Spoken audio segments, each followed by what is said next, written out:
নৰেন্দ্ৰ মোদীৰ জন্মদিন উপলক্ষে সুস্বাস্থ্যৰ কামনাৰে ৰঙিয়াৰ বিভিন্ন মন্দিৰত প্ৰাৰ্থনা বিজেপি দলৰ উত্তৰ কামৰূপ জিলা সমিতিৰ। দেশৰ প্ৰধানমন্ত্ৰী নৰেন্দ্ৰ মোদীৰ জন্মদিন উপলক্ষে তেখেতৰ সুস্বাস্থ্যৰ কামনাৰে দেওবাৰে সন্ধিয়া ৰঙিয়াৰ বিভিন্ন মন্দিৰত প্ৰাৰ্থনা কৰে বিজেপি দলৰ উত্তৰ কামৰূপ জিলা সমিতিৰ কাৰ্যকৰ্তাসকলে।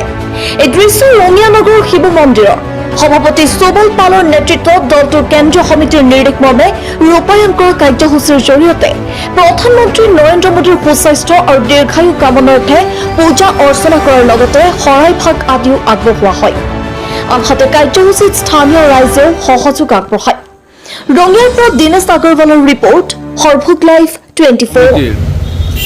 নিৰ্দেশ মৰ্মে তথা ভাৰতীয় জনতা পাৰ্টীৰ অসম প্ৰদেশৰ আহ্বান মৰ্মে আজি আমি ভাৰতীয় জনতা পাৰ্টি উত্তৰ কামৰূপ জিলাৰ অন্তৰ্গত প্ৰতিটো পঞ্চায়তত প্ৰতিটো ৱাৰ্ডত আজি আমি মাননীয় নৰেন্দ্ৰ মোদী ডাঙৰীয়াৰ জন্মদিন উপলক্ষে তেখেতৰ সুস্বাস্থ্য আৰু দীৰ্ঘায়ু কামনাৰ বাবে আমাৰ ভাৰতীয় জনতা পাৰ্টিৰ সকলো কাৰ্যকৰ্তাই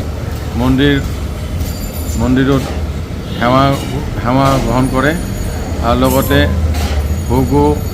ভোগ দিয়ে, নাম ধৰে, বিভিন্ন ধৰণৰ কাৰ্যসূচী ৰূপায়ণ কৰে।